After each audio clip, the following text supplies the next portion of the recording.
What happens when love is genuine, but the heart that receives it is blinded by greed? Morgan, a humble tailor with a heart of gold, falls deeply in love with Cynthia, a beautiful university student who sees him only as a means to an end. When the promise of wealth tempts her, Cynthia abandons Morgan for Jason, a man she perceives to be more financially stable than Morgan. How did it end? You're about to find out.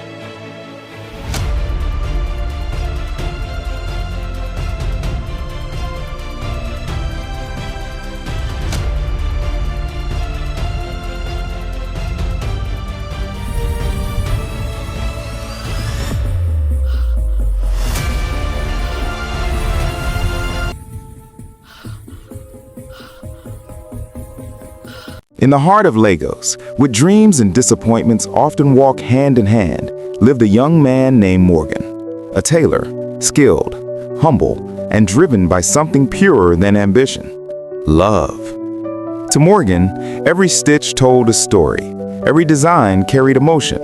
But what truly drove him was Cynthia, the girl who had captured both his heart and his purpose. His friend David enters the shop and meets him working with rapt concentration and cheerfulness. "Do you ever sleep?" David asked. Morgan replied, "Sleep doesn't sew clothes, my brother." "That's true," David responded, "but I hope this hard work is paying." "Yes, so, my brother, especially when Cynthia wears what I make." They both laughed as the conversation continued.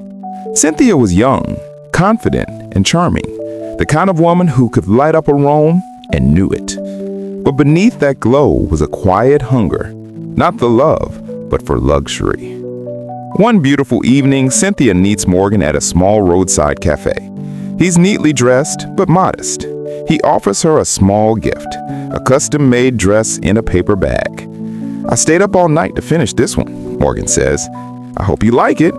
"It's lovely, Morgan. Thank you." Morgan continued, "One day I'll open a fashion house, Morgan Couture, and you'll be the face of it." She teased him and responded, "You and your big dreams." He reaches across the table and holds her hand. She smiles, but her phone vibrates. A message from Jason flashes on screen. It reads, "Can I see you tomorrow?" In that moment, her smile faltered, not because she didn't care, but because another world had begun calling her name.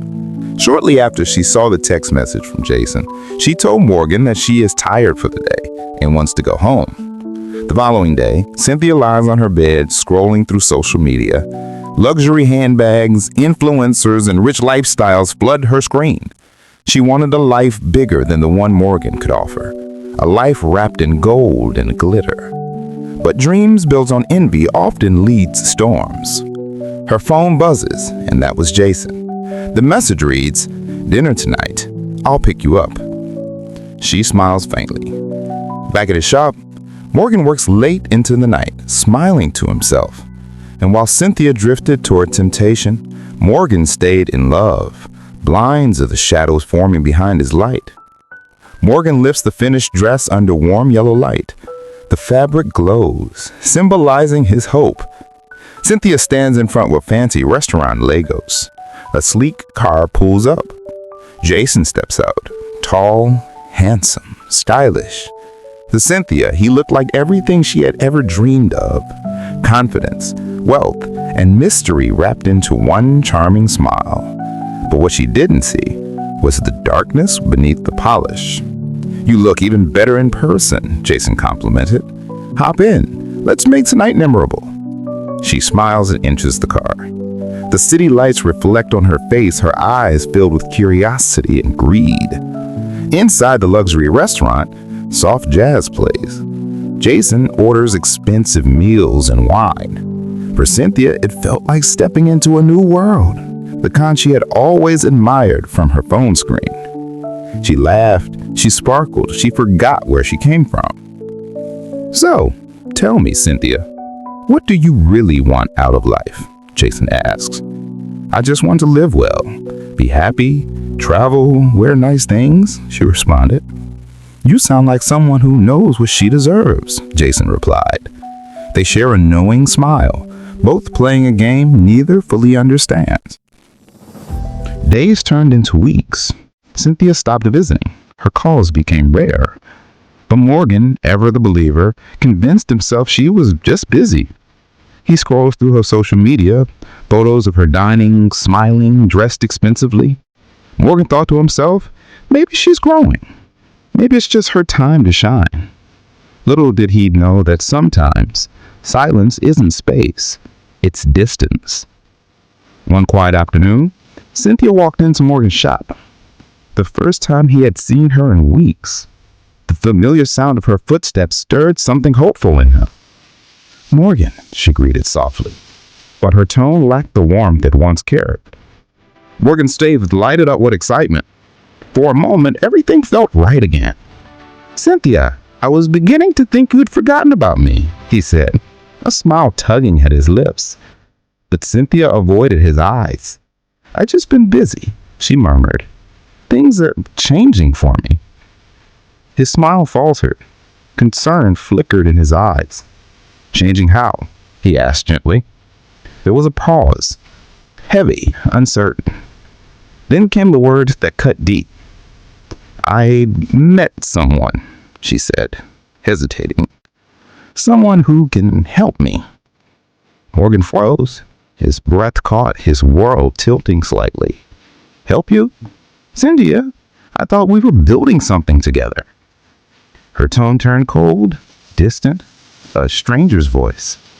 "Morgan, love doesn't pay bills. You're good, but I need more." She rose to leave. He instinctively reached out, but his hand stopped midway, trembling in the still air. And in that moment, Morgan learned the most painful truth of all. Love alone cannot hold someone who craves a different life. Cynthia walked out without looking back. The door closed softly behind her, leaving Morgan in the quiet hum of the sewing machines, his eyes filled with silent heartbreak. Cynthia slipped effortlessly into the fast life. Jason showered her with gifts, expensive dresses, designer handbags, glittering jewelry. He took her to fine hotels and introduced her to his so-called business partners, men whose smiles never quite reached their eyes. She laughed louder now, her phone always in hand, capturing moments of luxury, the dinners, the outfits, the smiles. Each post painted the picture of a woman who had finally arrived. A new phone, new clothes, a new life. But beneath the shimmer of champagne glasses and city lights, every luxury carried a hidden cost, one that Jason kept careful track of. His charm began to twist into something darker. His smile, once comforting, now carried a quiet threat. He started hiding his phone whenever she looked, his eyes sharp, secretive. And though Cynthia couldn't yet see it, the world she had stepped into was not paved with love or success. It was a stage built on lies, with Jason quietly keeping the receipts. One quiet evening, Cynthia arrived at Jason's apartment unannounced. The door was slightly open and from inside she could hear his voice, sharp, angry and commanding. "Bro, tell that woman to send the money now or the fake invoice won't go through." She froze. The words echoed in her ears like a gunshot. Slowly she stepped inside, her eyes scanning the room. Laptops sat open on the cable, screens filled with strange documents. Several SIM cards lay scattered beside fake IDs and envelopes of cash. In that instant, her glittering dream shattered. The man she had chosen over love, the man who promised her a better life, was living on lies. Jason turned abruptly, his expression darkening as the eyes met. The air grew thick, heavy with tension. "You shouldn't have come here without calling," he said coldly, his tone laced with quiet menace. Cynthia's voice trembled. "Jason, who are you really?" A slow, mocking smile spread across his face. "I'm the man you wanted. Rich, bold, dangerous. Isn't that what you liked?" She stepped back, her heart pounding, fear gripping her chest. The luxury she once adored now felt like a trap, and the man before her, a stranger she could no longer recognize. Rain poured from the dark sky as Cynthia burst out of the building. Her heels splashing through puddles on the deserted street, tears streamed down her face, mixing with the rain as she ran. aimless, broken, and afraid. Her phone vibrated in a trembling hand. Message after message lit up the screen. Jason's words sharp and cruel. One read, "Try to talk and I'll expose your pictures." Another followed, colder still.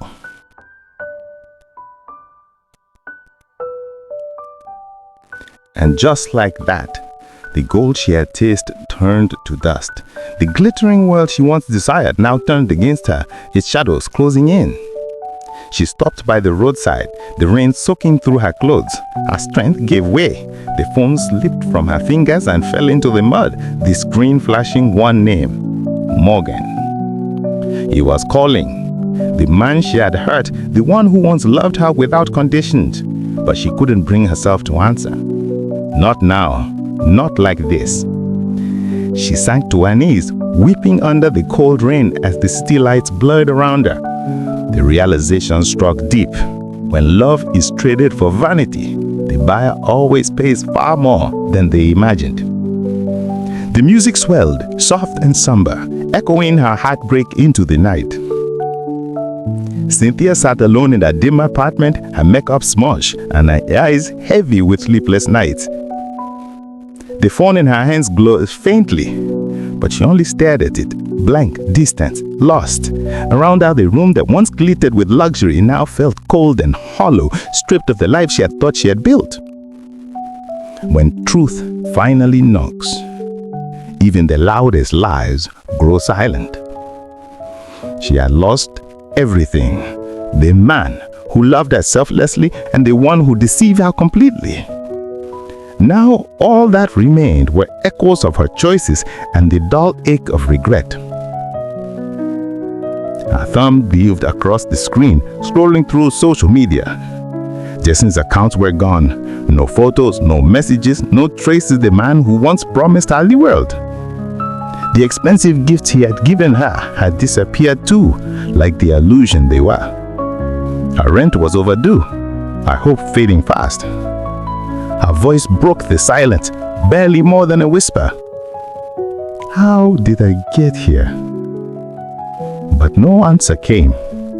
Only the arm of emptiness filled the air, quiet, unrelenting. Karma doesn't always shout.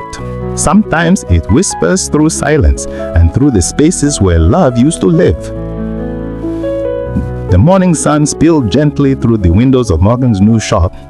The space was brighter now, fuller, a reflection of quiet resilience. A fresh banner hung proudly above the entrance, Morgan Couture, opening soon. Life had moved on, as it always does. Morgan had found healing in his craft. Each stitch a silent prayer, each design a step towards redemption. The pain that once broke him had become the very fire that refined him. With every garment he created, he wasn't just rebuilding a business, he was rebuilding himself. The door creaked open and David stepped in, a wide grin lighting up his face. "My guy, this your shop not red upgrade, God and do he said with a warm voice full of pride. Morgan looked up from his sewing machine and smiled, a strong, genuine smile that carried both gratitude and wrath. "It wasn't easy," he replied, quietly, "but I guess everything happens for a reason." David nodded and studied his friends for a moment.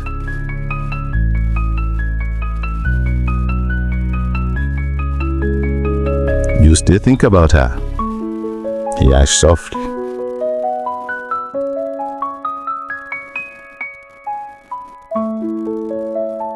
Morgan's hands posed over the fabric. For a moment, silence hung between them. Then he exhaled, his voice steady, peaceful. "Sometimes," he admitted, "but I've learned not everyone who walks into your life is meant to stay." And with that, he turned back to his work, the steady hum of the sewing machine filling the room, the sound of a man who had finally found peace in purpose. The night air breathed with tension in the hotel parking lot. Red and blue light flashed against the sleek surface of a black car as police vehicles formed a tight circle around it. Morgan stood in the middle, his wrist bound in cold steel, fury burning in his eyes. His game had finally ended, not by love, but by law. The same hands they used to clutch luxury now trembled against handcuffs. A police officer stepped forward, his tone firm and unyielding. "Mr. Jason, you are under arrest for fraud, identity theft, and money laundering." Jason didn't speak. The arrogance that once defined him was gone, replaced by silent disbelief. Cameras flashed in the distance as reporters documented the fall of the man who deceived so many. As he was led away, head bowed under the harsh glare of the flashing lights, truth finally claimed its victory. For every lie told, truth waits patiently, sometimes in silence and sometimes in the wail of sirens. The late afternoon sun cast a golden hue across the quiet street as Cynthia walked slowly. I stepped uncertain. Her heart pounded as she stopped in front of Morgan Couture. Through the glass window, she could see him inside, laughing softly with customers, the warmth in his face genuine and calm. The sight stirred something deep within. Her eyes welled with tears. She wanted to turn away, to disappear before he noticed her, but guilt, heavy and unrelenting, pulled her clear. With trembling hands, she pushed open the door. The gentle chime of the bell silenced the room. Conversation faded, and all eyes turned toward her. Morgan looked up from behind the counter, surprise flickering briefly across his face before settling into quiet composure. "Cynthia," he said gently, his voice steady, calm. She swallowed hard, her voice barely above the whisper. "Morgan, I'm sorry. I came to say you didn't deserve what I did to you."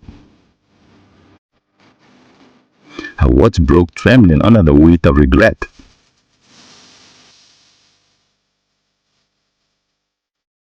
"I thought I wanted more, but I lost everything instead," she confessed, tears slipping down her cheeks.